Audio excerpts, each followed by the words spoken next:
കനലാട്ടത്തില് അതിൻ്റെതായ കുറെ സംഭവങ്ങൾ, അതായത് ഒക്കെ ആത്മീയവും ഭൗതികവുമായിട്ടുള്ള കാര്യങ്ങളാണല്ലേ കനലാട്ടം. അതായത് നമ്മുടെ ശരീരം എപ്പോ വേണമെങ്കിലും കത്തി നശിക്കാം അങ്ങനെയല്ല, നമ്മുടെ ശരീരം നശിച്ചു കഴിഞ്ഞാൽ അത് കനലിൽ ഉൾക്കൊള്ളാനും ഒരു തരം ഒരു സ്പിരിറ്റ് ഭസ്മമാവാനും പാകത്തിലുള്ള, ഒരു ചാരമാകാനും പാകത്തിലുള്ള രീതിയിലേക്കാണ് എന്നതിൻ്റെ ഒരു ഭൗതിക അർത്ഥവും അതിനത്രയും എന്താ പറയുക, വിശാലമായിട്ട് നമ്മൾ ഈ ശരീരത്തെ നന്നായി സ്നേഹിക്കേണ്ടതില്ല, ആത്മീയമായ സ്നേഹമാണ് കൂടുതൽ വേണ്ടത് എന്നതിനൊക്കെ വേണ്ടിയിട്ടുള്ള ഒരു ആചരണ രീതി തന്നെയാണ് ശരിയായിട്ട് പറഞ്ഞു കഴിഞ്ഞാൽ കനലാട്ടമാണെങ്കിലും ഈ പറഞ്ഞ പോലെ മറ്റ് അനവധി ആചാരങ്ങളും.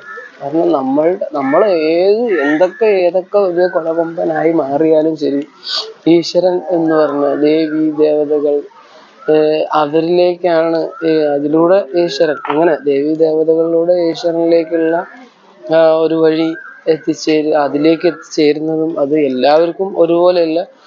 ആയിത്തീരുന്നവർക്ക് ഈശ്വരനെ ശരിയായ രീതിയിൽ മനസ്സിലാക്കേണ്ടവർക്ക് മനസ്സിലാക്കാനുള്ള വഴികൾ തെളിയിക്കുക എന്നത് മാത്രമാണ് ഇതിൻ്റെ യഥാർത്ഥത്തിലുള്ള ഉദ്ദേശം എന്നത് ഒരിക്കലും വിസ്മരിക്കാനാവാത്ത സംഭവം തന്നെയാണ്.